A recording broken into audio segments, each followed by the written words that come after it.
Top. This your boy, Chad Visionary. This your boy, Imani Boss, and you're now tuned in to the Top Hill Podcast. So sit back, relax, and enjoy.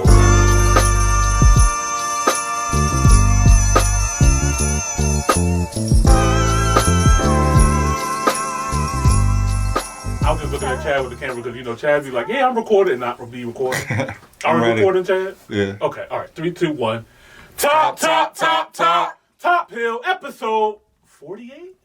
48? Jeez. 48, okay.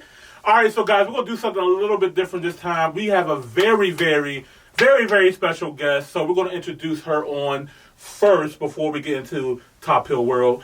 But we got to introduce ourselves first, our team first. You didn't do that. I know, I did. Who are you? My bad. I don't know who am I. Who is this? Sorry, no, my name is Imani Boss. I'm Chad Visionary, y'all. And I'm your girl Jamila with her own boss. And yes, we are Top Hill Podcast. Thank you guys so much for tuning in. If you guys are on YouTube, don't forget to like, comment, and subscribe to the channel. If you guys hit the like button for us, that'll really help us out with the YouTube algorithm. If you guys are on Apple, scroll down to the bottom of our page, hit the 5 stars for us. We'll greatly appreciate it. Shout out to all our international viewers. Shout out to our sponsors, Quality Touch Studios. What's up, Will? What's up? The boss are in the building. Hey. So, without further ado, I think it's time to go ahead and bring this guest on right now. She is the artist who came up with this incredible project. I'm not going to lie. I really bang with this Jones called Dirty Gospel. And she goes by the name of Miss Mia Sparrow. Hey! What's up? Welcome. How you doing? I have feelings. I'm feeling good. Let me go ahead and get the lights for you so they can see you clearly. All right. How you doing, Miss Mia? I'm well. How y'all doing? I'm doing good. What's up? You talking to the fans on there? Hey, what's up, y'all? So, you dropped a project called Dirty Gospel. I did. Tell us, why Dirty Gospel? What is the meaning behind that title? Every time I say this, it makes me laugh. I was at the start of the creation of the project. I was like going through the tail end of a breakup in my mind, and so my ex had gotten mad at me. Okay. Right, and the first thing you do, right, is attack the things about a person you feel like are sensitive to them. Right. So that was what he said about my music. He said it sounded like dirty gospel music, and I thought, whoa, that's brilliant. That's exactly what this sounds like. Thank you, dickhead. And then flip the shit out of that. Nothing name of the album was controversial oxymoron. I love that. That's really dope. Like you really flipped. Is the truth? Yeah. Because I feel like. I was raised in a church. My parents are ministers. My grandma is really I spent my whole life in a church. Okay. And then you get older, you go to college. You adapt your own sets of principles, right? Your own moralistic system. And you realize that the world is just not as black and white as it appears in those 4 walls of that church. So you love God more than ever, right? You have a better understanding of Him than ever, but you also have a better understanding of yourself. And I think as a result of that, those gray areas, they hit you really differently. So things like that appear black and white, like, oh, homosexuality is wrong. You hit, 25 and realize, like, that doesn't make sense, right? If God loves everybody equally, then how does that, like, balance? So, I mean, it goes into that with whatever topic you're discussing, you know what I mean? So, dirty gospel music. We're giving you the real, and just letting you know, like, listen, like, there's no mistake you can make that God is not going to love you for. Like, He's going to love you regardless. Right. But it's some shit that's going to happen out here. I got you. Right? In the process of your desiring to grow and to move forward and to become the best version of yourself. There's no way to see the best version of yourself until you fail a million times over. So, I mean, that's really, in my mind, what Dirty Gospel is about, what it addresses, and, what I wanted to discuss. Right. Well, I'm not gonna lie. I love this project, and you also got 3 singles on this right now, right? You guys can go check that out on YouTube. All the videos that I watched were super dope, but one that stood out to me the most, you probably already know which one I'm about to say, but that You're Welcome, Joe. Yeah. That was a crazy plot twist. We put the most into that one, so I would hope that it was the one that stuck out to people. But like, You're Welcome, to be real, it wasn't even my idea. Shout out to my best friend, to Aunt Knight, who is the actor in that video. he really came up with that concept. So he was there like from sort of like the middle to the end of that breakup, right? He was really one of the people that encouraged me to leave. Gotcha. A reminder like, listen, Queen, like you don't deserve this. Right. So when it came time to like create the concept of the video, he thought that would be like interesting. Like so many videos are about like a nigga playing a female. Well, what if it was like something else? Yeah. And like what if you talk to him the way like niggas talk to a girl when they trying to like pacify, right? When they're trying to like manipulate, right? Like, nah, this is all in your head. Yeah. I didn't do anything. You can't prove shit. I don't know what you're talking about. Like, you're tripping. Relax, calm down. So that was really the concept that we wanted to explore. Yeah. In You're Welcome is like, what happens if the shoe was on the other foot and you the nigga getting cheated on? Right. And there's nothing you can do about it because now we got a baby on the way. Yeah, that joke was crazy. I was like, oh, he just rolled over and just got the text, and I was just like, wait. We had played with a lot of concepts in that video. Okay. Like, oh, is this the best friend's baby? Like, is this even mine? Yeah. We decided to, instead of like making those concrete concepts, to just kind of let people's mind wander, and like, if that's what you think, then that's what you think. Right, exactly. But I mean, this is fake. I'm not dating that nigga for real. Right. So, like I ain't, listen, you're not about to label me no hoe. Like, a fictional concept that I didn't even create. You know what I'm saying? Right. But I mean, we had played with a lot of concepts with You're Welcome. That probably was the most detailed of all, like the concepts and the videos that we created. Yeah, I was definitely about to ask you, like, who the baby daddy? In my mind, right, the baby daddy was the best friend. Hey. It wasn't the boyfriend. And we were gonna go with that, but we just decided like, nah, we'll let people think whatever they want to think about that. But in my mind, the way I wrote it, you need a continuation. The baby daddy wasn't the baby daddy. You're welcome. Thank you. We might have to do a part 2. You're welcome. We'll figure that out on the next album. That's super dope. So I mean, I enjoyed a lot of this project. I think you really explored a lot of your range as an artist on this album. This is my first time actually listening to you, and the first thing I got was like, wow, every single record doesn't sound the same. You know what I mean? Like everything, I feel like, you're singing on one record you just fucking spitting. One don't sound like spoken word. You know what I mean? So I was like, okay, so what made you want to go that route with this project? Honestly, I would have to credit Ty Rellington, who produced that whole project. Shout out to So shout out to Ty. You guys will get to talk to him in a little bit, but I would really have to credit him. He kind of came to me with songs pre-made for me. That he thought fit my sound best, just like kind of as like a friend and a fan of the art. And so I think because he had like already curated the album a certain way, it made it really easy to just kind of fall in line with the music. I pride myself on being like a writer first, which I feel like is missing from female artists, particularly in this day and age, right? Y'all bitches don't write y'all bars no more, which is cool. Whoa. There's big opportunity. I don't have a problem with that. I really don't, because at y'all next. I've been blessed to have some placement opportunities and, more to come. So I don't have a problem with the fact that women don't write their verses. Just don't pretend like you are. You know what I'm saying? Don't pretend like you the same as me. But, I mean, ultimately, again, because he had kind of like pre-curated that album, I was able to just kind of listen and flow based on what I was going through. And what I was going through at that time was like a breakup, but also the emergence of something else. I kind of already knew who my next boyfriend was. Damn, that's sex saying that out loud. I mean, but it's the truth. Right. I had already been in a relationship. Logic, though. Right. I did go logic. Hey, yo, you went logic on him. God. Shit, I'm out here judging this nigga, right? Shit either, but I mean, ultimately, like, I had been in a long-standing relationship with somebody. The guy that this album was about was really more of a rebound than anything else.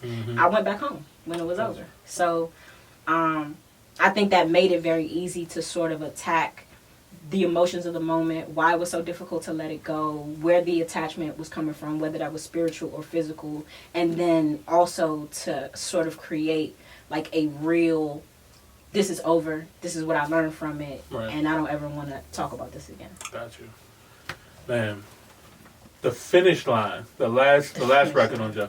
Are you singing on this, Joe? Is that you? No. Okay. Actually, so I had originally sung the hook, right? Because I wrote it, and I had originally sung the hook as like a reference. But when I gave it to the engineers, bless my engineers for being honest, I work with these guys called Creative Villains in Atlanta. Exclusively. I don't work with nobody else. Gotcha. Okay. And when they heard it, They were just like, okay. we think this record is dope, but you need to get a real singer on here. That was what they said. So I was like, okay. And I had some people in mind. And Marley, or the Mixtress, I guess, she had sung on a previous album. Right, so we already had an existing friendship, an existing relationship in music. I called her. She was living in LA.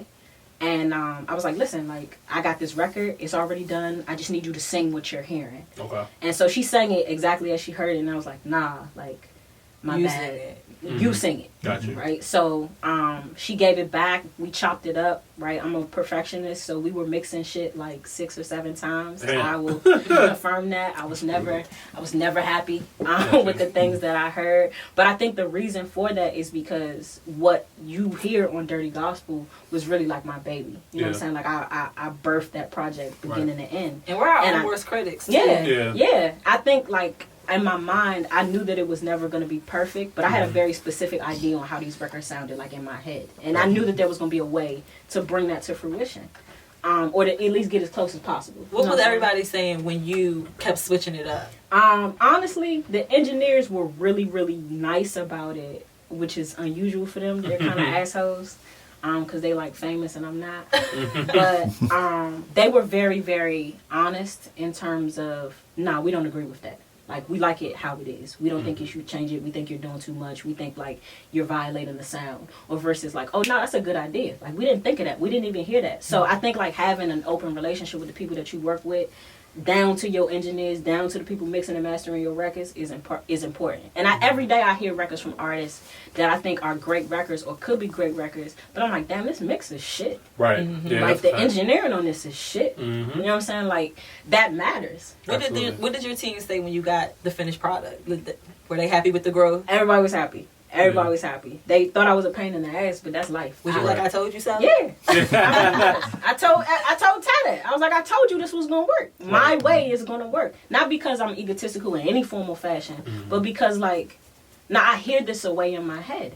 Like there is a way to bring that to fruition. Like what I'm hearing in my head, we can make that very real. Right. It's That's not, where it all starts at. Right. When you're talking about music is so much imagination. Right. That's where it begins and ends. So if I have an idea of what my imagination can carry, put the shit on the boards. I might not know how to do it, but I know that if music is really like the limitless possibilities of your imagination, nah, you can't tell me you can't add this sound to this motherfucking record. Exactly. That don't sound right. Exactly. So this another record that stood out to me. I mean, all these records stand out to me, but I would like to know what inspired the 24/8. Really, like I think 24/8 was maybe one of the last records I had written on the project. And so we were just like in full work mode. Like we were like hours in the studio. Breaking down records, breaking down sounds. This is not right. This doesn't work. The timing is off on this. And so 24/8 was just one of those records that was really like an exemplification of, I felt like the hard work we were putting into the record. And then also kind of the hard work that had gone into everything that I was building at that time. Like, so there was a point in time where like I almost foreclosed on my house. I mean, I was like dead fucking broke. I made some sacrifices and then some good business decisions. I bought a couple of apartment buildings and then a couple more. Oh, shut up. And I made some good investments, a couple more, and shit shifted, right? And when you go from like being broke and hungry to like being up, it changes how you see everything. Absolutely. But what it changes most is how you see yourself, like right? Because now all of a sudden, like anything is possible, right? Yes. If I can turn $7 into $2,000, which literally happens today, I can do anything. I seen that on your story. There's nothing I can't do, right? As far as I'm concerned, I'm capable of anything, right? All I got to do is work a little harder. Right. So for me, like that was what 24/8 embodied, and of course 24/8 are Kobe's numbers. Rest in peace to the GOAT. Right. And so we wanted to incorporate all of those things, and then also like even the T-shirt that I'm wearing on the cover is my boy Dreams of Triumphs clothing label, right? So I believe in his grind, not just because of the fact that I like the clothing, but because he does work in our community, right? He's preparing homeless lunches, and I feel like all of that goes back into the work that you're putting in, right? It's not enough to work hard. You got to be able to split that with the team. Absolutely. And you got to be able to invest that in your community. It's the intention. Right. It's always the intention behind the work. So it's not enough to just get money or to be up, right? We got to do something positive with that. Right. So all of that was kind of like the concept behind not just the song, but also the video, and then also like the branding behind it. Right. Plus, our people are dope and they make dope stuff, so why not support it? I think it's important, and I think for me especially, like with quarantine, now more than ever, the clothes that I'm buying are from the people that I know. Exactly. Right, because it's harder to get to the mall, and then you start paying more attention to your friends, right? Because this is the time for them to win. And it's like, damn, this shit dope. It's been like this whole time. Absolutely. So I mean, to be honest, I think with the exception of like a couple of little things, right, I'm like 99% buying from like black owned companies, black owned brands, and they're mostly people that I know. Right. And I'm gonna keep it like that. Right.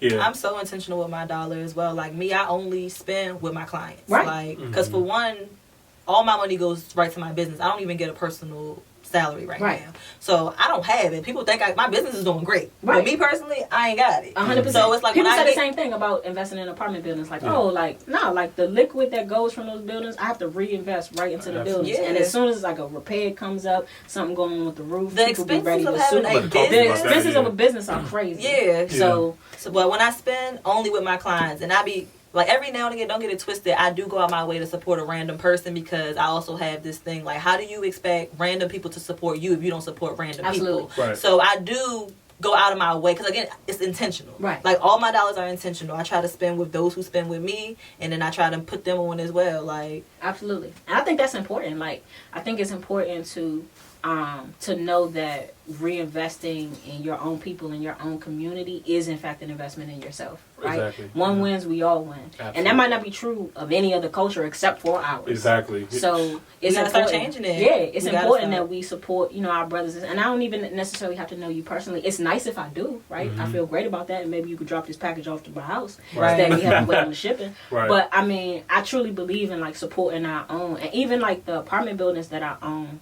most of them are rent subsidized. Oh, wow. So, that's the beauty of, I think, reinvesting in your community. And surely, like, God has blessed exponentially ever since I started. So, what got you into doing that, into wanting to own real estate or an apartment company? What brought that idea to you? Actually, it was my uncle. So, my uncle, he actually owned a bunch of property all throughout the city, and a contract company. And really, the contract company was really how he was making most of his income.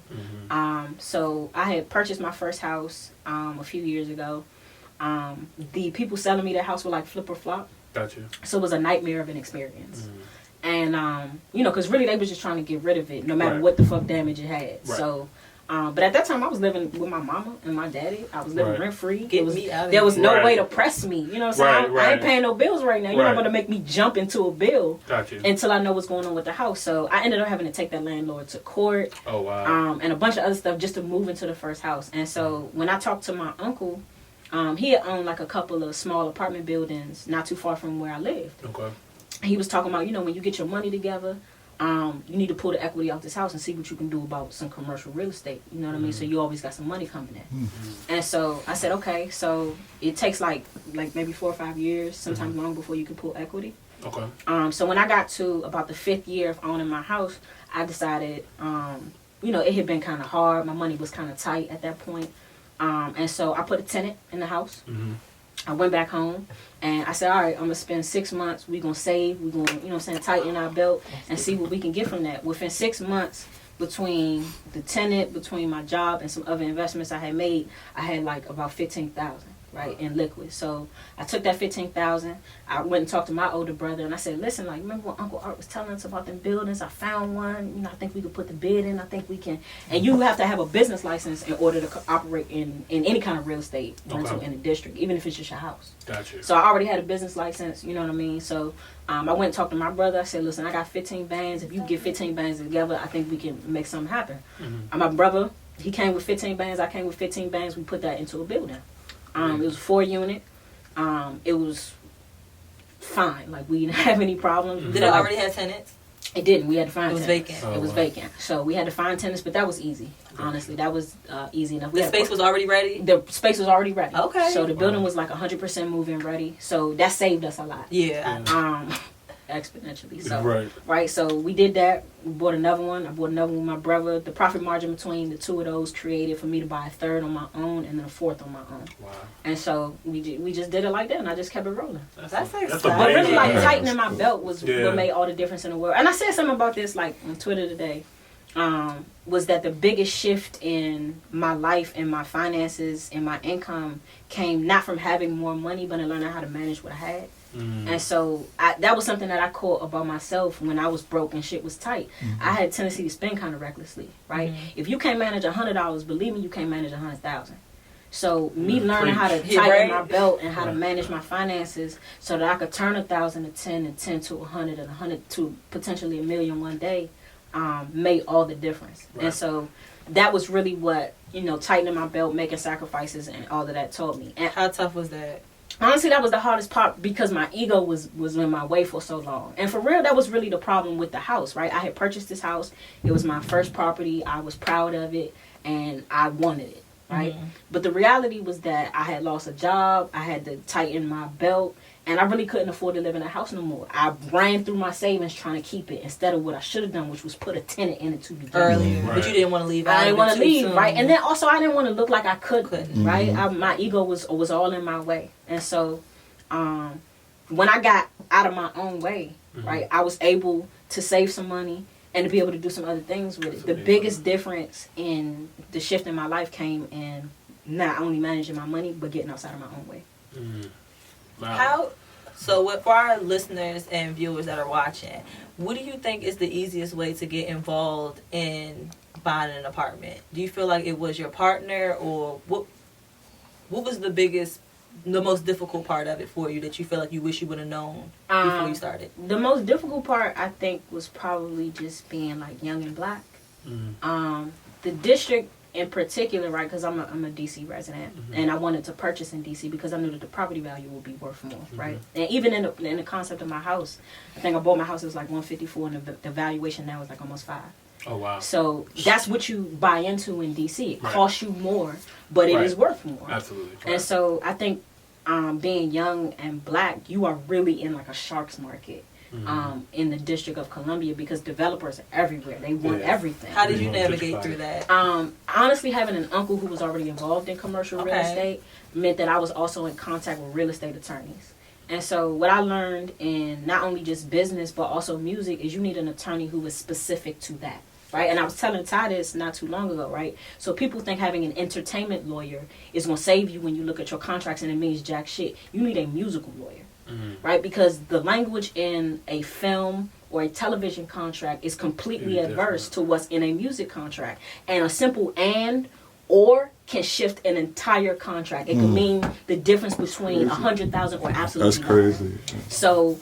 and I mean, like, you can look up like Diddy's contracts in like Library of Congress, right? And like a lot of the contracts that Bad Boy artists signed at that time, and or can kill you. So having an uncle who was already kind of involved, that was the first thing I did was, well, how did you do it, right? And then from there, he was like, you need a lawyer. Yeah.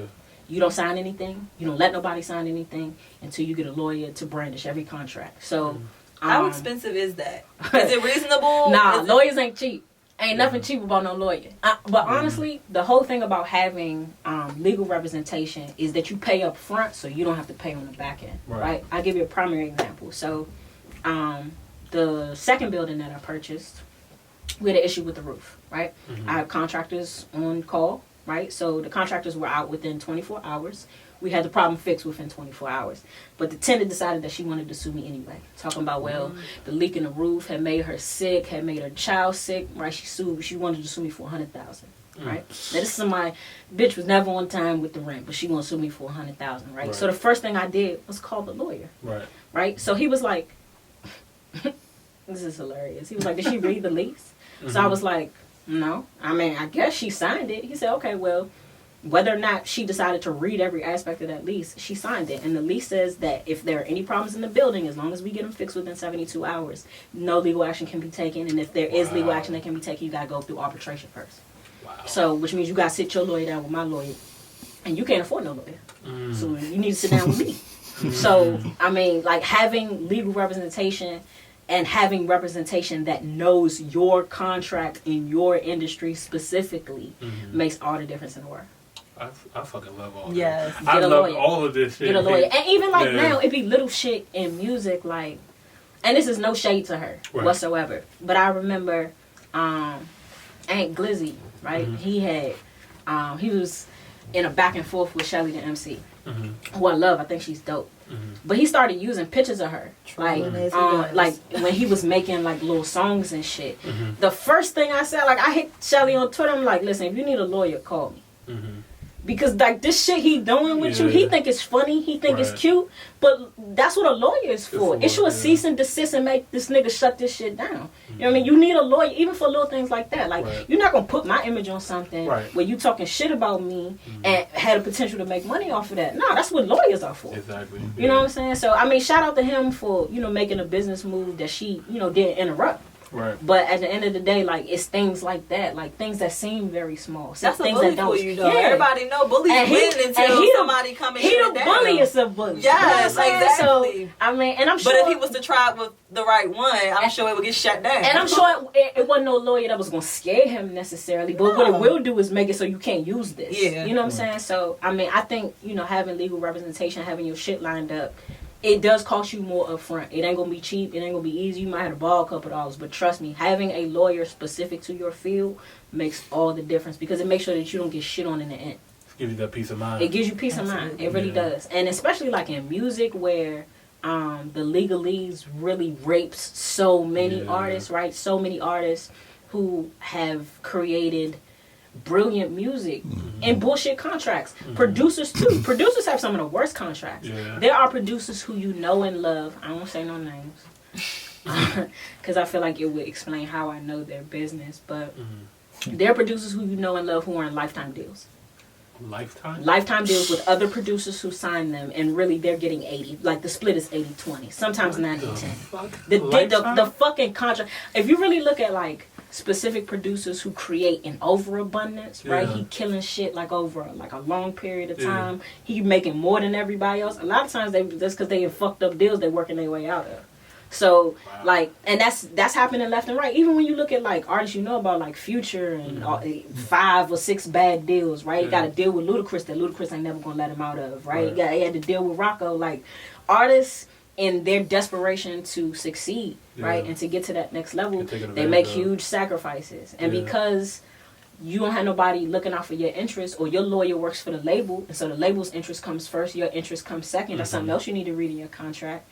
You know what I'm saying? This is shit you need to know. And I'm never one to, I felt like for a long time I pretended like I knew everything, right?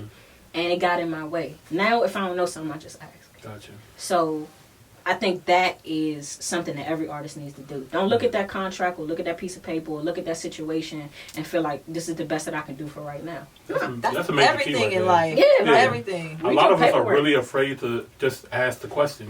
Because we feel like that might cancel this deal out. Right? If I start asking too many questions, then the label feels like I'm problematic or I'm difficult, and now you're getting blackballed. Like, nah. Everything happened how it's supposed to happen. Yeah, it's gonna happen how it's supposed to happen. If you don't get signed by them, then that's okay. Something better is that wasn't the right deal for you. It just wasn't it. And nothing could be worse than you creating the greatest music of your life and you own 5% of it because you signed some shit deal, and this other producer who ain't made a hit record in 10 years is collecting on your dividends. That's wild.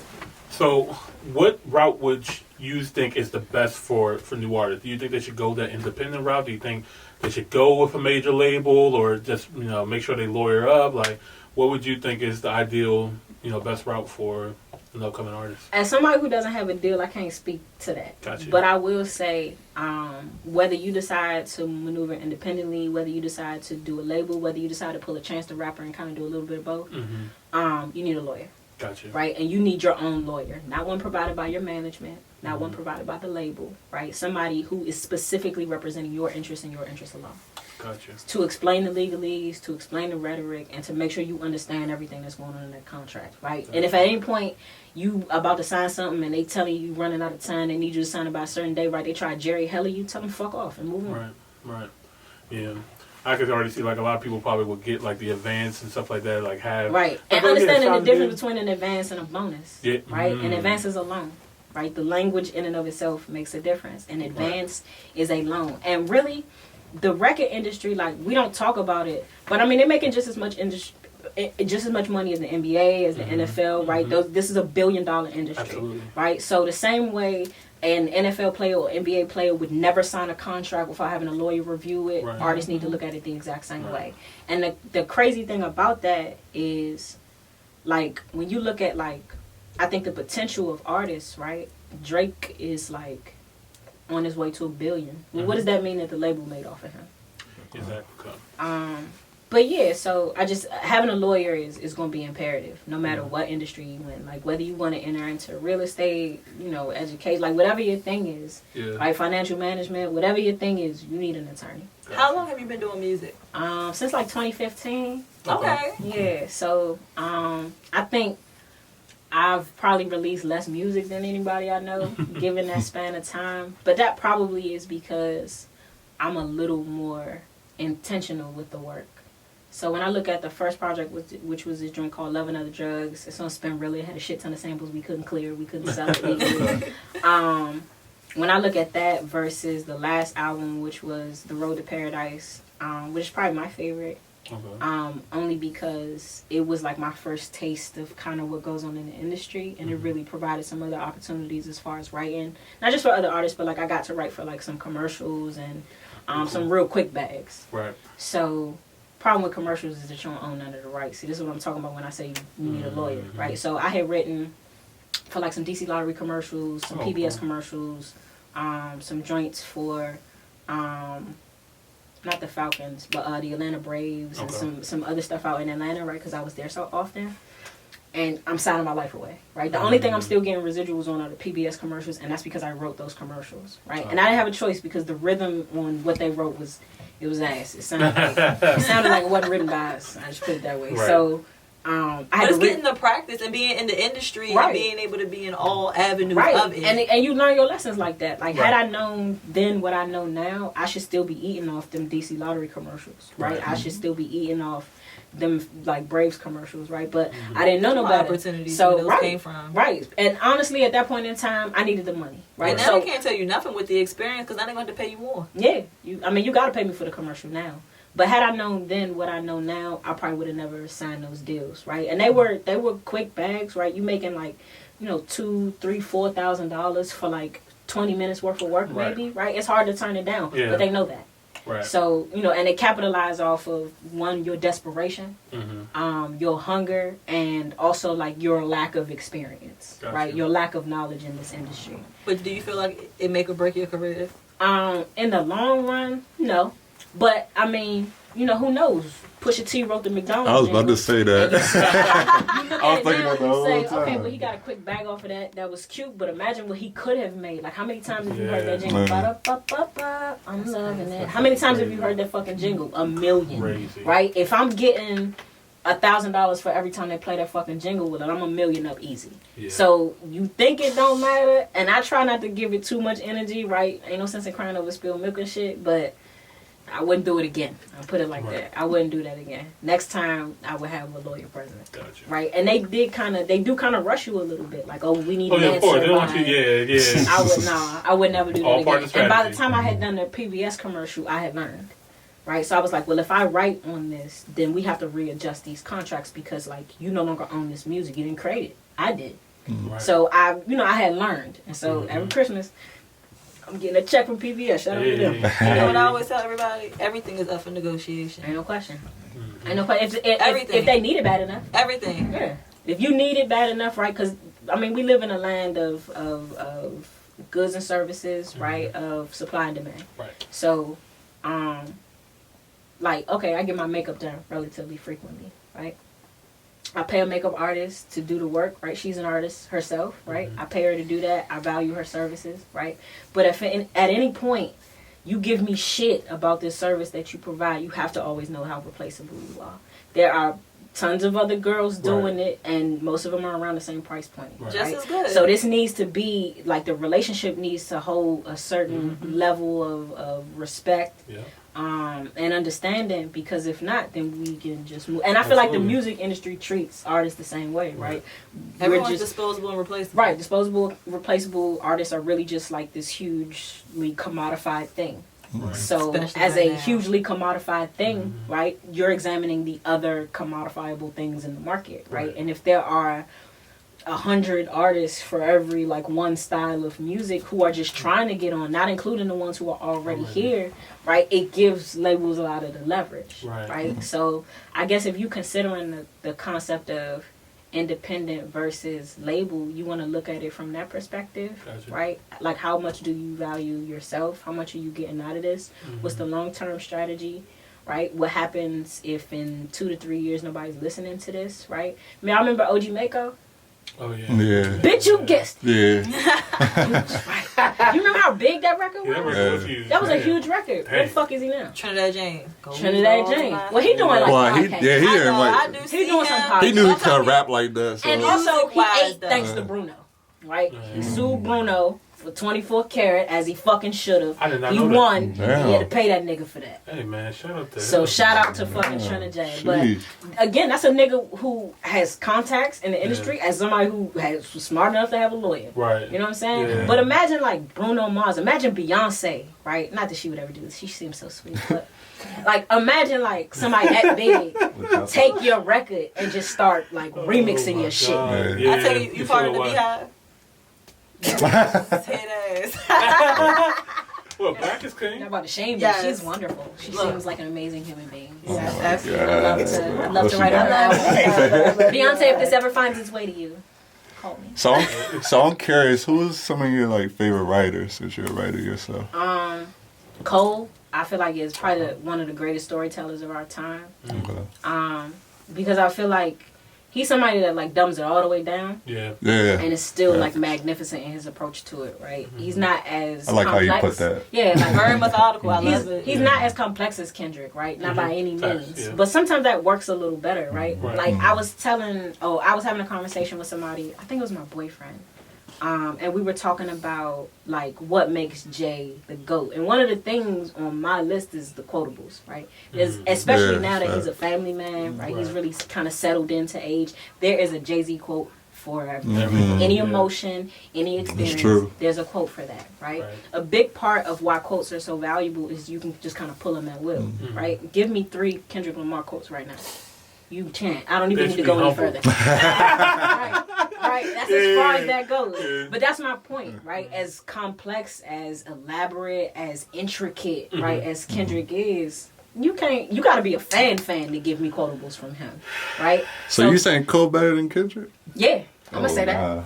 I'm gonna say that. Music is a subjective thing, so I'm entitled to. Music is subjective, you know what I'm saying? So I'm gonna see it how I see it, and I don't have any problem with somebody seeing it differently than me. But I think, in my mind, what makes Cole the better rapper is his ability to bring it right to you, right? I think a part of artistry, especially now, right, is meeting your audience exactly where they are, right? And then you bring them along with you on your journey to whatever it is you become as an artist, right? And really that journey is what separates the successful from the mediocre, right? That journey is what separates J. Cole from Lil Pump, right? It's what separates Drake from Wale.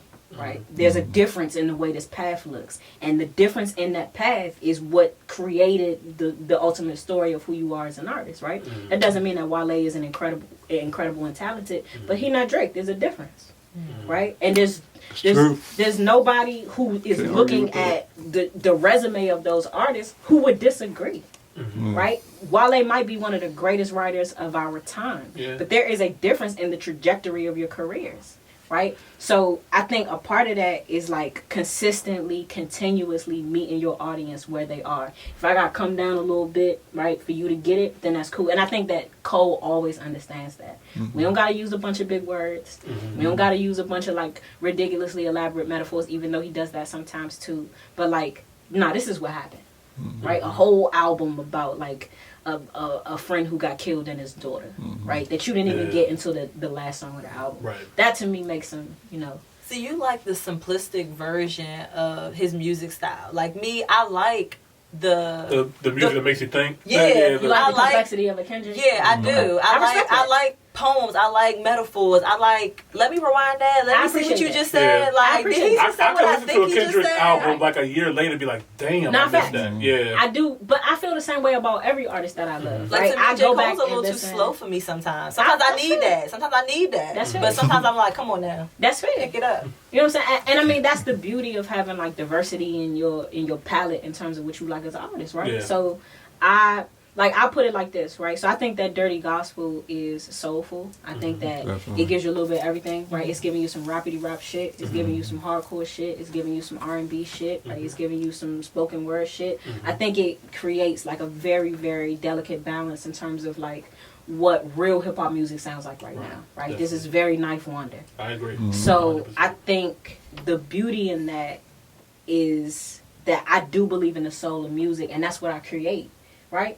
But I'm gonna be cranking that Juicy J when I get in the car. Right. I'm listening to Lil Baby. Yeah. I'm listening, no bullshit. Like I'm listening to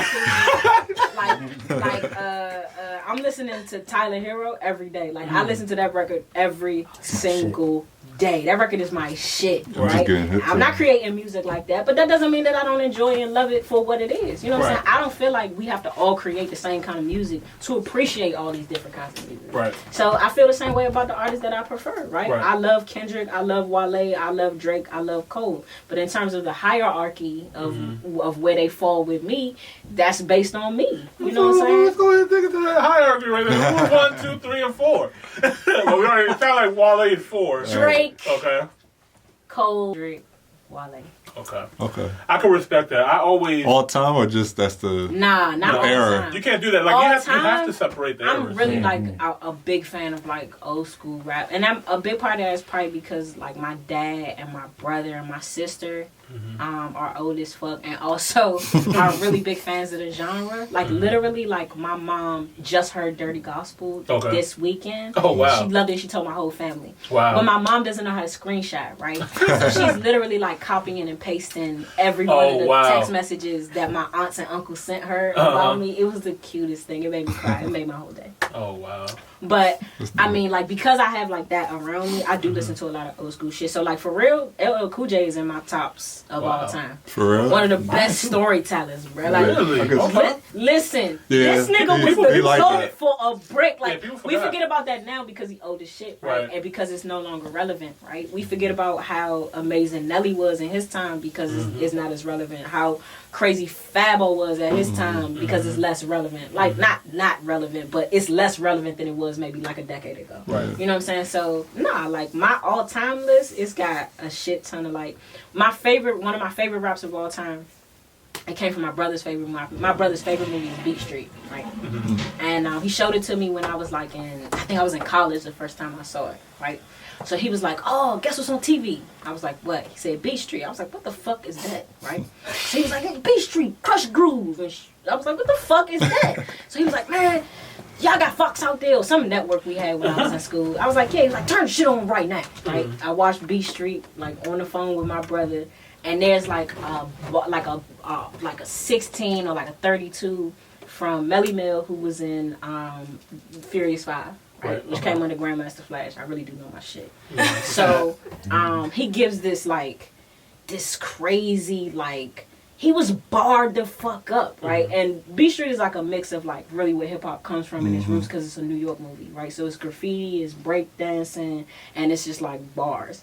And I think the opening line for Melly's rap was like, a newspaper burns in the sand and the headline says man destroys man. Extra, extra, read all the bad news in the war for peace that everybody will lose.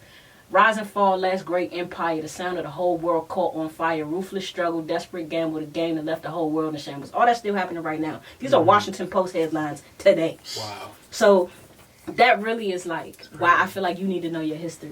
You know what I'm saying? Why it's important to like, no, like I fuck with Lil Baby. Like, you know what I'm saying? Like, I'm fucking with Gunna. Like, I'm fucking with all of that. But I still know, like, where all of this comes from. And you not knowing where this comes from, I feel like puts you at a disadvantage. Especially because you are going to be an artist in this era for a very limited amount of time. Absolutely. You're not as famous as you think you are. You're not as talented as you think you are. And you're not going to be here for as long as you think you are. So if you haven't created other opportunities in music, particularly those on the creative end, you will be gone in 5 years. No no one lasts longer than that. No one. There is no exception other than the GOATs who already control the game. Right. Nobody after that Drake generation is going to be around for quite as long as that. Right. I think there are exceptions in every generation, right? So Cole, Drake, Kendrick, Wale, they were the exceptions in that generation. They wasn't the only artists to come out of that era. Definitely not. But you don't know who the fuck them other niggas were. Name one. Who else came up besides Cudi, right? Who's a legend in his own right? You don't have a Travis unless you have a Cudi, right? Big Sean, maybe. Right? He just came back Big Sean was the era after that. You think so? He was. Okay. Oh, Big Sean came out 09. He leaked in. Yeah, he kind of like fell. He was the last one. I agree with you. It's not he was the last tail end of it. Right. It was just like and still relevant now. But other than that, right? These are 5 artists that we know. Yeah. Who the fuck else was out, Brent? A lot of people. Who else was out? A lot of people. Name somebody. They didn't make it. Name somebody. No, those you ain't got nobody. Those are it. You can't name nobody else who was doing big shit. And you know what? I'm sure if we looked at the charts, there were tons and tons of artists who had top 50, top 100, hot 100 records at that point in time, and you don't know who the fuck they are. That is the point, right? You think you hot shit. Lil Pump was hot shit 3 years ago. Man, what? Now look at him. Well, sucking Trump dick now. That's crazy. You want to be that guy? Disrespecting be that fucking weirdo? Disrespecting the greats. Yeah, disrespecting the ghost. Yeah, and you know what? You ended up exactly where Cole said you would. Yeah, you clout chasing little hoe. That's crazy. That's crazy. That is a goat. Yeah, no. I ain't got to use no big words. Right. In 5 years, you're going to be on Love and Hip Hop. I'm waiting for him to show up on the next I'm waiting for him to be on I can't wait to look at Love and Hip Hop, Miami, or whatever that bam ass nigga is from. Right. I can't wait to see. I'm telling you, like, my point is, like, if you don't have other options, right, you can remain rich, right? Because that's the beauty of a lot of these artists. They do have good people around them in terms of the investments, right? Right. But if you have not created other opportunities in music, right, you ain't getting into no production, no engineering, no sampling, no writing, right? You bring other artists up behind you, right? So now you become a Gucci, now you become a, you know what I mean? Like, if you have not created that kind of legacy for yourself, what does it matter, right? Why are you still talking about Gucci? What was the last song that Gucci released? Name it. That Bruno Mars. The one with Mulatto, Gucci. Oh, the Muwap. Yeah, they just okay. did that. What was the last song before Mulatto? I don't know. Right, because a big part of the reason why you know that song is because of Mulatto. Right? So take her out of the equation. What's the last Gucci song you remember? Not a feature. The last Gucci song you remember. That's my point. You don't know. The point I'm making is that the reason why Gucci is still relevant in the game is because of the amount of talent he brought right behind him. Right? Never selfish with the prizes of the industry. Right? If you're not doing one of those things, in 5 years, nobody will know who you are. Right. Oh my God, I wish we would have just said that before my little cousin got on this live. Oh my God, he's a young artist, real young. Question for you. So, what would you say is some of the female rappers that might inspire you, or are you inspired by any of them right now? No. None of them. Like Rhapsody. Look how serious her face is. I know one artist you would like. You probably don't know. No, there are artists that I like, but that's not what you asked me. You didn't ask me. Yeah, I'm asking who I was inspired by. Right, exactly. No. You heard of Jackie Hill Perry? Yeah, she's dope. Not I like inspiring. Armani Caesar too. Not inspiring. I fucking love no.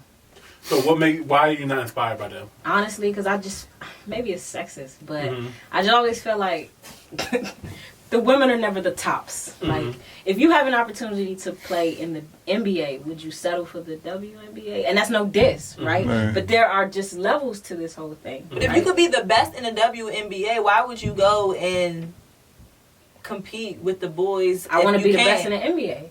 Winning an MVP in the NBA is different. Who won the MVP for the WNBA last year? But that's ego too. That's also ego. And a part of it might be, but like, you know that Giannis won the MVP in the NBA this year, right? I couldn't tell you who won it in the WNBA. That is why I'm not inspired. And that might not be fair. That might not be right to say that as a woman, but it is in fact the truth. And I try to be as direct and as honest as possible. Yeah, I mean, if you look at it as 2 different leagues, right? It's 2 different leagues. So there are hundreds of female rappers that I'm listening to on a daily basis that I love, that I think their music is incredible, will want to work with, but inspire me? No.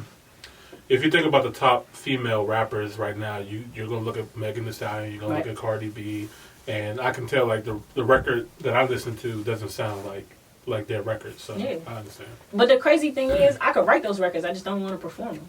right? And I think that that's okay, right? I think it's okay for you to write. Right. There's a lane which I'm exploring. So I think I can love this music, party to it, dance to it in my own house, in my own bedroom, right? I can love and appreciate these artists, but not necessarily feel like this is what drives me, right? Because it doesn't, right? I love Rhapsody, right? Love Armani Caesar, love Mulatto, love Meg, right? Love Cardi, right?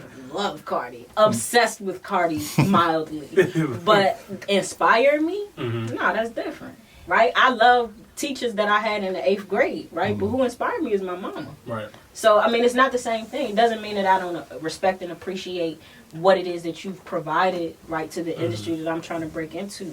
But it's like respect, admiration, and inspiration are very different. Got you. So, Nikki, Trina's also I want to hear what she got to say about Nikki. Trina's in that real estate bag and longevity in the game. That's inspiring to me. If you don't know Nan, if you don't know that record, don't talk to me. That's You know my what I'm shit, saying? though. So that's still my shit. Like Trina, I'm the baddest bitch. So you think Nikki and Lil Kim's the only one that could really compete with the males in the industry? Honestly, Not even them.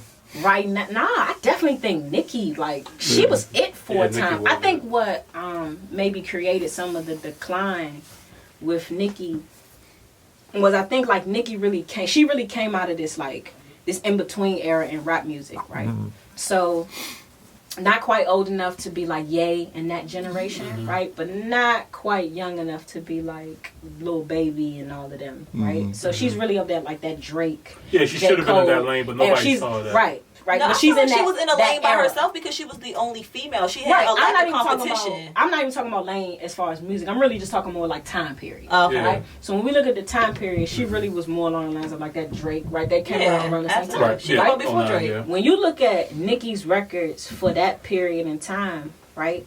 The records, I think that, like, I was listening to Monster the other day. Oh my Because My Beautiful God. Dark Twisted Fantasy is Best probably verse. that's like my second favorite Ye Album album. of the decade, in my opinion. That's my second favorite Ye album ever. Late Registration is first, and that's only because it came first, right?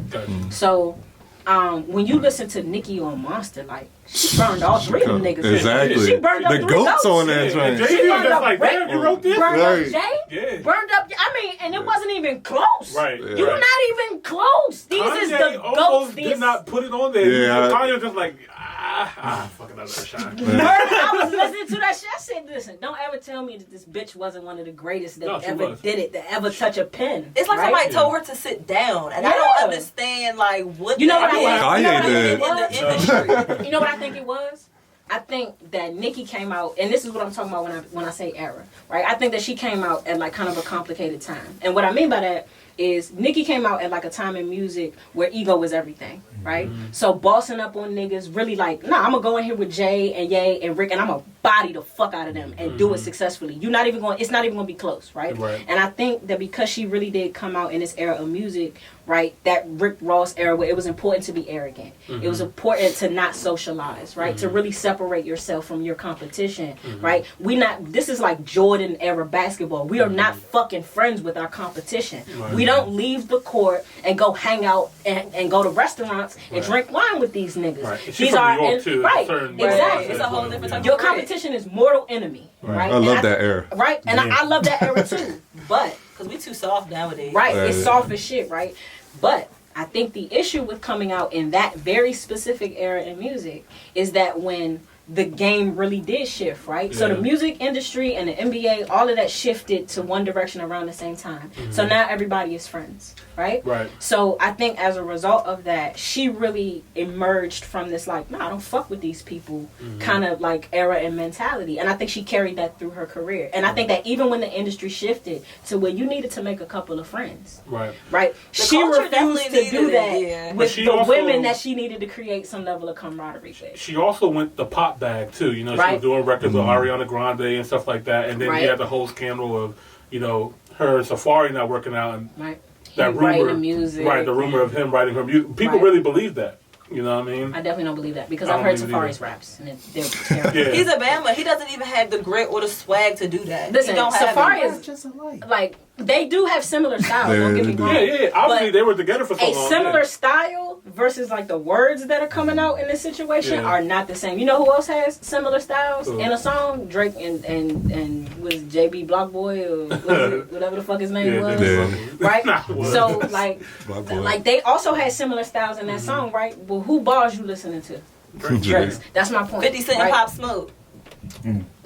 They sound exactly the same. And if Pop Smoke would have stayed around, how would that have sounded? Like he volunteered. No, I'm just saying, like, if God stayed. Rest in peace, Pop. Shit. Yeah. No, on his choice. God damn. I love this music. Maybe I'm a little resentful. Like, why did you leave us, Pop? Why did you leave us?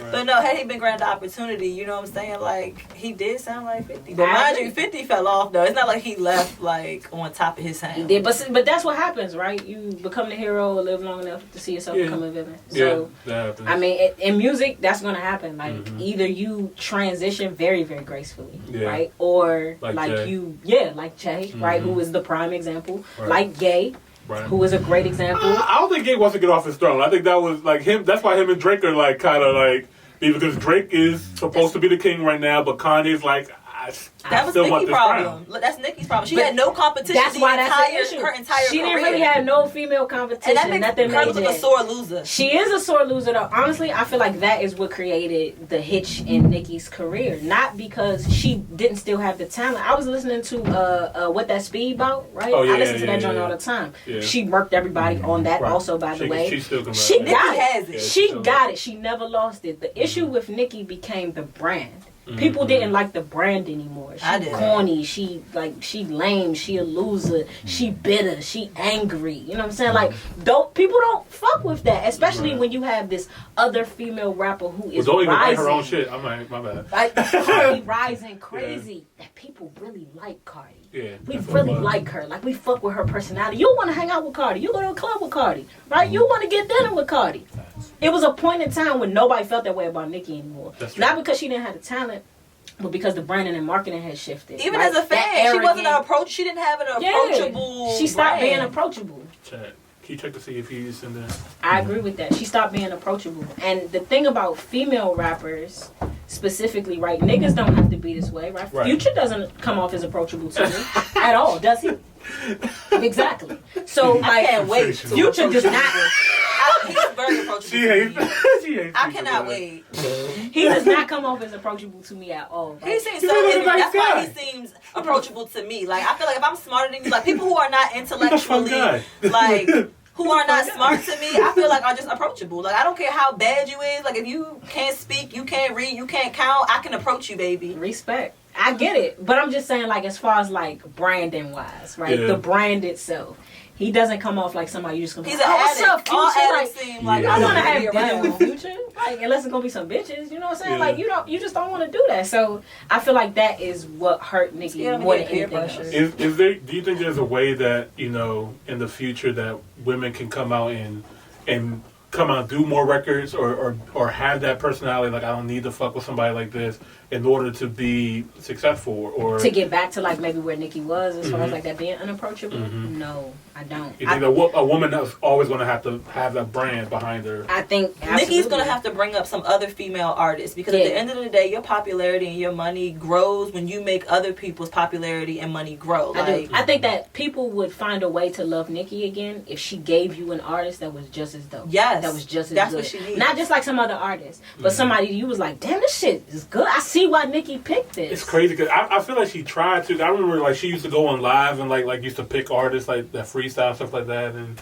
you know what I mean. I don't know. She did records with Meg. She did records with Cardi, and I guess she. The problem was she waited so late. Gotcha. Right? She had waited until she had already kind of built this ugly little personality of like, nah, she's the old bitter bitch. Like the same way she used to like treat Lil' Kim, right? Or she felt like Lil' Kim was treating her like, get the fuck off the throne, I'm here now, is how it was with Cardi, right? Doesn't mean that you're not relevant. It just means that there is someone younger, someone more popular, right? Who people like a little more right now, and that's okay. No, I think where the problem came in with Kim and Nicki was how Kim came in like, first of all, Kim was in jail and shit like that and not working. So Nicki came out here like, I'm the only one. I'm the baddest bitch. Cardi didn't do that. Cardi was like, I'm here, bitches. Y'all see me on Love and Hip Hop. I did it. I did everything I said I was going to do. It's about me.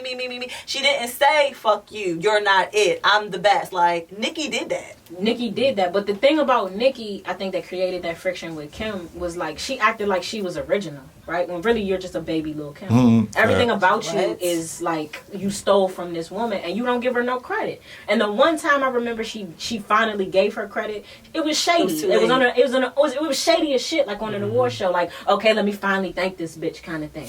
And I think that all those things like built up in like the mind of the public. You know what I'm saying? And so the thing is like, people love you as long as they love you, right? But that don't last. Cardi welcomed Meg right in. Right in. Yeah. She learned, right? She knew better than to do what Nicki had done to her, right? To create this like this level of rejection to where it's like we have to be competitors. No, like we could just be cool. Wow.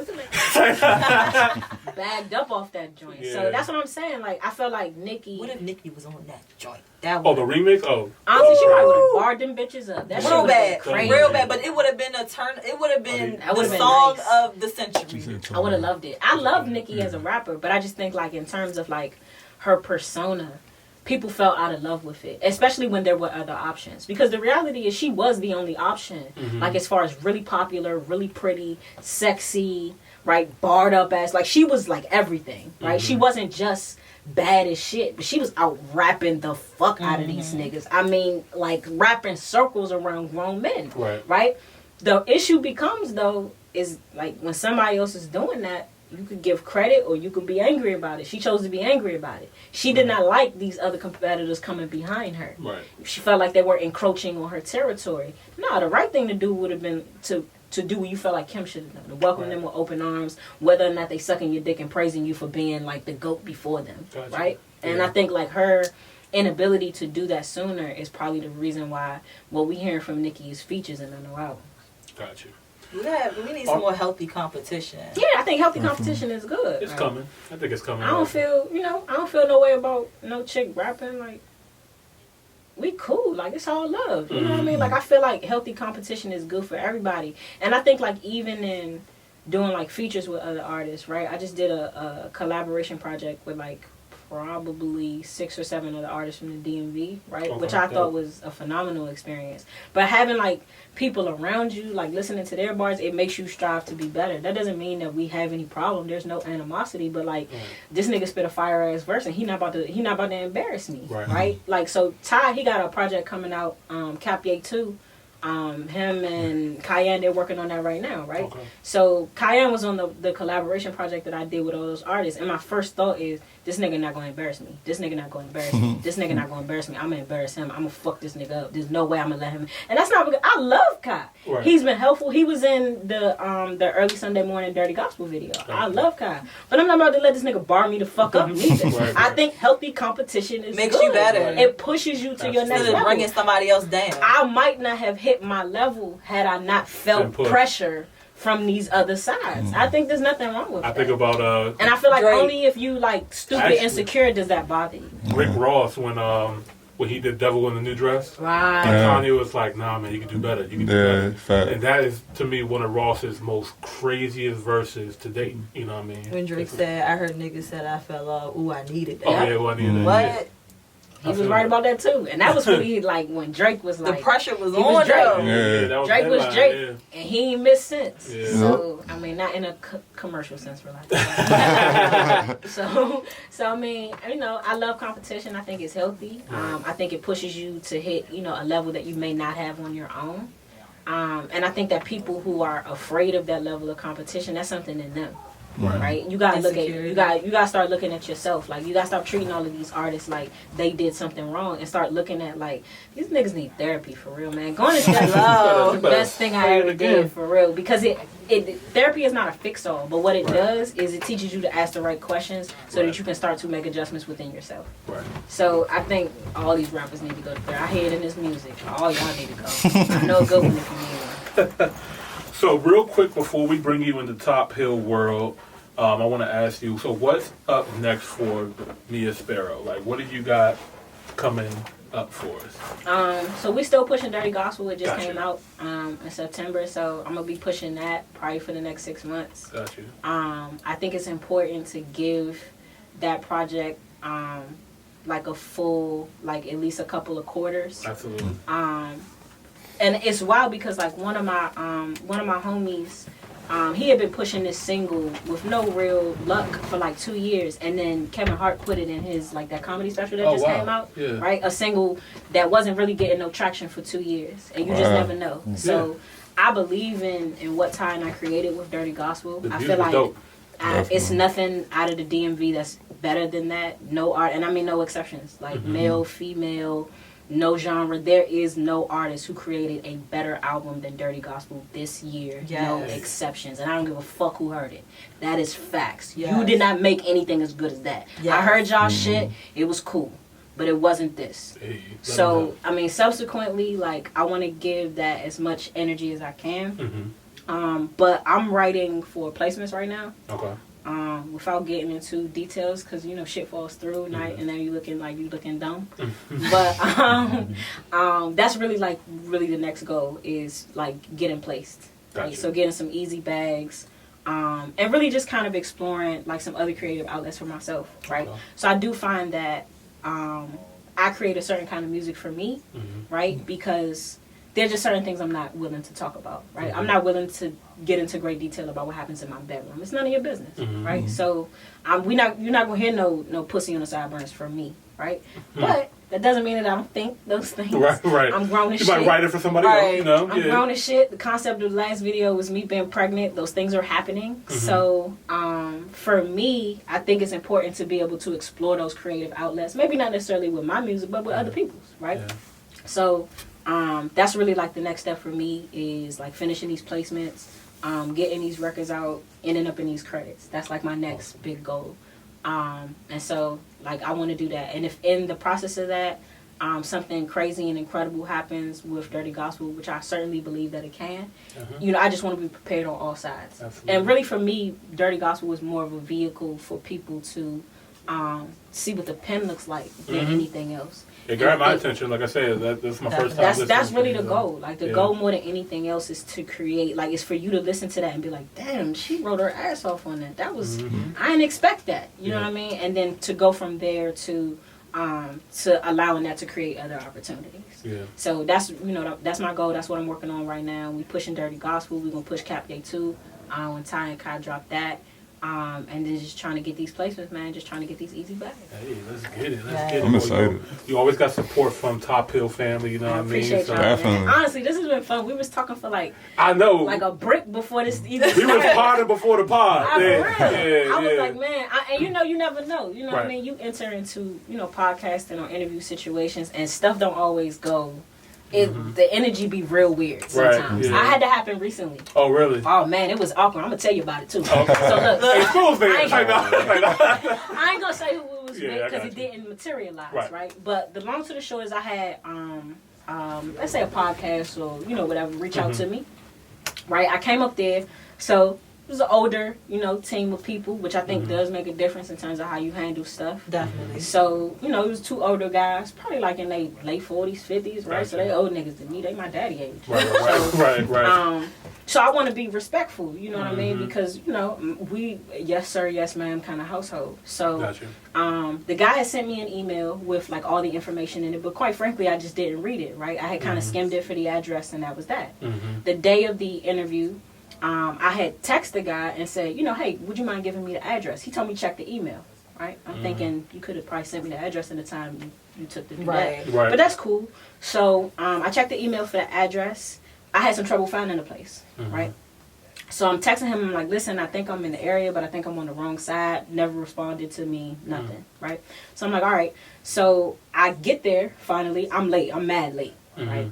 So I'm probably like 20 minutes late to the podcast interview, but it was supposed to go for like an hour. There's other things you could have done in that 20 minutes, quite frankly. It wasn't like I called you, quite frankly. So I get there, and I mean, the dude was just like a dick. Like, first of all, he approached me like he was my father. That's never the way to go with me, right? Because there's a line of like respect that we're going to show each other. But make no mistake, I have a father, and his name is Paul. You better watch how you fucking talk to me. So I walk in there. And he's like, do you know what time it is? That's the first thing he said to me. Oh, right? Wow. That's not how you talk to me. Oh, right? Wow. I'll call my father up here and let him beat your ass. Watch your mouth. So that's the first thing he said to me. You know what time it is? So I said, I apologize, for being late. But, I was texting you to let you know, I was having some trouble finding the place. Right. So you didn't know it was right next to the McDonald's? I was like, nah, how would I know that? It was in the email. I'm like, well, why didn't you just say something when I was telling you I was having some trouble finding the jump, man? Like, the whole shit was just like, whatever. So at that point, he was just like, well, I mean, you know, we already wrapped up. So I'm like, all right, cool. Y'all have a good day. I left. I went to Southside and we recorded that video that day. Hey. So that's what happened. So obviously, I didn't give two fucks about that. Right. But I'm just saying, like you don't never know what you're gonna get. You never know what you're gonna get. You know what I'm saying? And that old nigga was rude. I was 2 seconds like, I'm gonna call my daddy. Like, listen, that's Dad. Crazy. I did not like his tone of voice. I was 2 seconds. I'm telling you, my daddy was 2 seconds off his ass. He lucky I'm a Christian. But at the end of the day, man, you just never know. You know what I mean? Because not everybody is respectful. And I think, too, like, with that, like, gatekeeper status, whatever the hell that means, because all y'all still here, too. But I think at the end of the day, listen, like, I'm a straight shooter. You know where I'm at. Like, y'all living in apartments, I'm paying in the mortgage. You ain't no different from me. Like, I'm grown as shit, come see me. But, I mean, hello. At the end of the day, like, I think it's very important that we all respect one another. Absolutely. Right? Like, I know that you old as shit, and I know that I'm not, but we're both adults. We're both adults. And we're professionals. We're both professionals, right? If you have a problem with me being late, I completely understand that, but there's a way to express that to me, right? There's a way to express, like, your frustration in this moment, and this childish version of, like, this finger wave that you give me is not it. Were they popping? Were they at least popping? Not at all. Like, that's the thing. This is nothing. This is nothing. I don't care about this. I'm doing you a fucking favor, old man. Like, I don't give a fuck about. Matter of fact, I have something I'm supposed to be doing right now. That actually matters to me. We had a video shoot that day that Ty was in. I was busy. I'm going out my way to be where you said you were going to be. Where I said I was going to be. You asked me to come up here. I show love. I appreciate the offer, right? I ain't no superstar, so I appreciate that. But, like, there's a line, you know what I mean, by which we have to deal with one another. And I feel like so often people who consider themselves to be gatekeepers, and this is not the case across the board. You have people like DJ Heat, DJ Gemini, DJ 6 Cents, right? Who, like Uncle Scooty, right? Who's really more on the branding and marketing side of things. But those are people who have consistently and continually helped me in my career in every way. There is no people. Oh, Scooty been in your... Yes, Scooty's my bro. We gotta get him up here too. Scooty is my bro. I love Scooty. And I mean, the branding and marketing advice, a lot of the rollout ideas from this project came from him and Hustle Simmons. Okay. So, like, I have so much love for, like, the OGs in the game who have, like, been those helping hands with nothing attached to it, no strings, right? So I think that there are, like, amazing, like, DJ Aladdin, DJ Freeze. Like, I think that there are DJ Schemes. There are incredible OGs in the game in this area who will help with no strings attached to it. And I love, honor, and respect that. But, like, there are others, right, who feel like because they had to get it out the mud, they're not willing to help nobody else. There's a lot of them, too. I had to get it out the mud. I had to suffer. I had to struggle. You too will suffer. You too will struggle. That's not the point of it. You do all that shit. It's a balance. You do all of that to make it easier for the next generation, not to look at the next generation and let them suffer the way that you did because you feel like that's what's just, right? So you had to. This was hard as hell for you. So you gonna make sure that it's hard as hell for me so that I understand. Who do you think you are? Really, you're not. You are not these kids' parents. Right, and if you have an opportunity to make life easier for somebody younger than you, that is why. Especially when you see somebody is trying to help themselves, because I'm not for helping nobody that ain't trying to help themselves 100%. On some real shit. Like 100%. I'm all for giving out free game and information and stuff like that. But and that's not contact me for stuff that you literally can ask Siri or Google or something. I agree, but see, the whole thing is like the nature of the business has changed, has shifted so much. Right, there's so much new information in terms of like how to really build. Like we just talking about something as small as ad space, right? So there was a time when word of mouth was all you needed, right, to maybe hit that next level in music. Now you need ads, right? The cheapest ad, if you do it through like Gem, for example, right, is like you might be able to get an ad for like $2,000, $2,500 for like a month, right? You want an ad that's gonna go for like a quarter, it costs you $6,000-$7,000, right? These are things that these kids don't know, right? you be thinking as long as you tell your friends about it and the word of mouth is crazy. And you posting on social media. You posting on social media. That is just not enough, right? So that's what I'm saying. Like, and even things like that, like the OGs are learning. So Hustle Simmons was my former manager, but he's still like one of my best friends. And that was something that he really gave me, like this second time around. He was like, he was like, listen, you need to give that project as much as you can give it for like at least a quarter. After that quarter, and you've seen like all that it can do as far as the word of mouth, that's when you put the ads and stuff behind it, right? But if you don't know the game, or you don't have nobody helping you, then as soon as you start putting this stuff out, you're gonna start putting the ads behind it. That's a waste of your time and energy. You need to let it exhaust itself before you start, you know what I'm saying, putting money behind these other things. But I would not have known that. So that's what I'm saying. Like, it's important to, I think, to have OGs who not only really understand the model of the industry, but also understand the shifts that have taken place in the industry and are kind of willing to help you navigate those things. Right, because eventually it benefits them, it benefits you, it benefits the next generation. And we ain't even talking about like where it gets you from a monetary standpoint, but just like in terms of like your cosmic and karmic, reaping. Right. It's important to be helpful to people for no reason other than to be helpful to them. No motive, no intention. You know what I'm saying? Like I tell people all the time, right? So Ty, he came to me with an idea for this project, right? I had wanted to work with him for the longest time, and he likewise, right? The first thing I said was, yo, how much you charging for the beats? Like, what do you want for them? Because I value his time, I value his talent, and I value the effort that I know he's putting into that. He refused to let me pay him. Right, that's karma. I feel like that's karmic resolution working itself. Absolutely. Right, and as a result of that, I'm gonna give this project everything I have, and I'm gonna put all of the money behind everything else. Right, so I'm gonna pay for these studio sessions, I'm gonna pay for these videos, and anything else that comes with it. Right, that to me is karmic resolution. How do you pray to God and ask for blessings and miracles, and you're not willing to be a blessing to everybody else? That's the thing. Like, sometimes, like, that's what people don't realize. Like, the blessings and miracles that you're seeking in your own life are not coming because of the blessings and miracles you've denied everybody else around you. Like, sometimes it's so much bigger than that's a word. That's real. Like, it's so much bigger than like what you can put your name on. You know what I'm saying? Like, really what everything boils down to is not just the relationships that you build, but the intent behind those relationships, right? So the big thing now in the industry is build relationships, and all of that is true. That's all business. That's all business. It's important to build relationships. But in addition to building the relationship, it is important to build it with a certain kind of intention. Right? Because you can build relationships with the intention of using people. Right. How have you helped anyone, including yourself? Right? So, like, it's, for me, so much more important than just building relationships is has been like repairing maybe some bridges that I damaged. I know, like, when Hustle was my manager, we had like a huge falling out, and I just felt like I don't ever want to talk to this guy again, and he might have felt the same.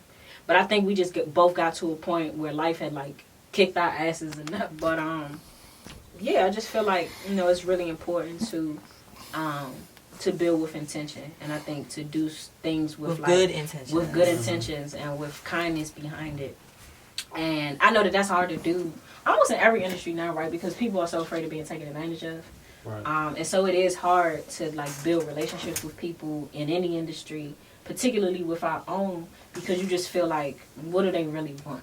And so for me, I think what Dirty Gospel really put into focus was the value of like self-reflection and really looking at myself and like, am I who I desire to be, right? More than that, am I who God desires for me to be? And if I'm not, like, what can I do to start making adjustments there? Like, and honestly, that's really a lot of how Dirty Gospel happened. It was me looking at myself, right? Because that's always what music is for me. It's a diary. It's a mode of self-reflection. And I think I had looked at myself, right? The relationship that I was in, who I had become in that relationship, and I didn't like myself. I didn't like who I was. I felt like I was with a person who, through no extreme fault of his own, made me the worst version of myself. Because he was the worst version of himself in that moment.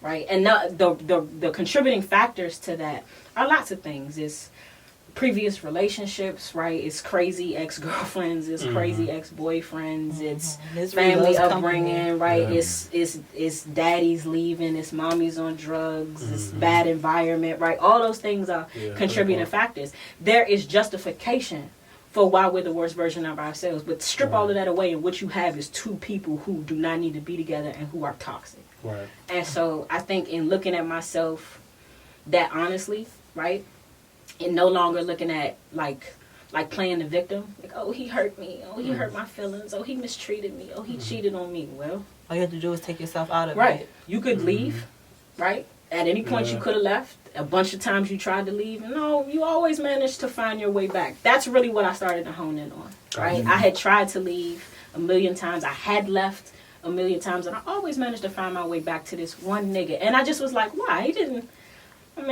There wasn't any reason to stay, right? He wasn't rich, like, you know what I'm saying? He wasn't daddy long stroke. Like, there just what you could, at any point in time, right? You could have just walked away from that. Right. Why though? Like, why can't you walk away? And I think that was what You're Welcome was about. Okay.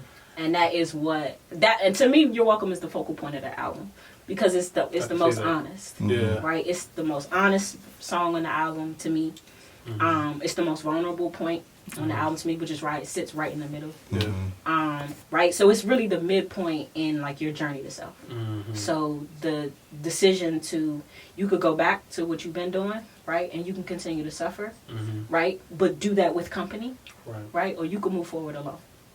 What is the choice, right? I chose to move forward alone, and so I have never regretted that decision, and I took steps when that relationship was over to make sure like that we never had to communicate again. I got a restraining order right now. I know that's so. Right. I mean, I don't like. I think it's important to build relationships with proper intention, but I think really more than that, it's important to build a certain type of relationship with God, so that you can have a certain type of relationship with yourself, so that can manifest in your relationship with people. And a lot of times when you look at like kind of the shitty components of why people are not getting along with people that they don't even really know, right? Right. So like my ex's ex, I mean, she fucking hates me, and I can't figure out why. I've never met her before, right? I've never met this girl before, right? But to this moment, she still be like texting me like mean shit, you know what I'm saying? I'll be like, damn, this bitch had a bad day, like, what's up with her? She's a psychopath. I'm sure she's watching this right now. Don't forget to like, comment, Real life. We accept all people. I mean, 100% I'm praying for this girl.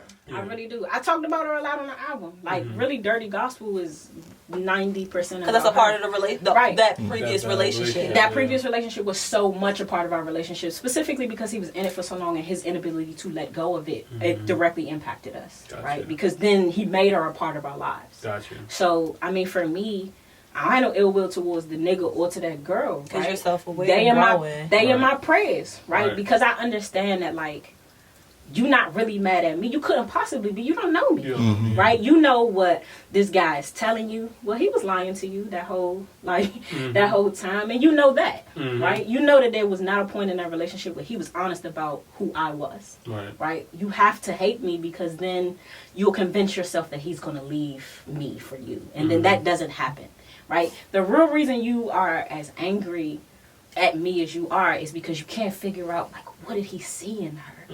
Why did he choose her over me? Over and over and over again. Like, you don't hate me, sweetie.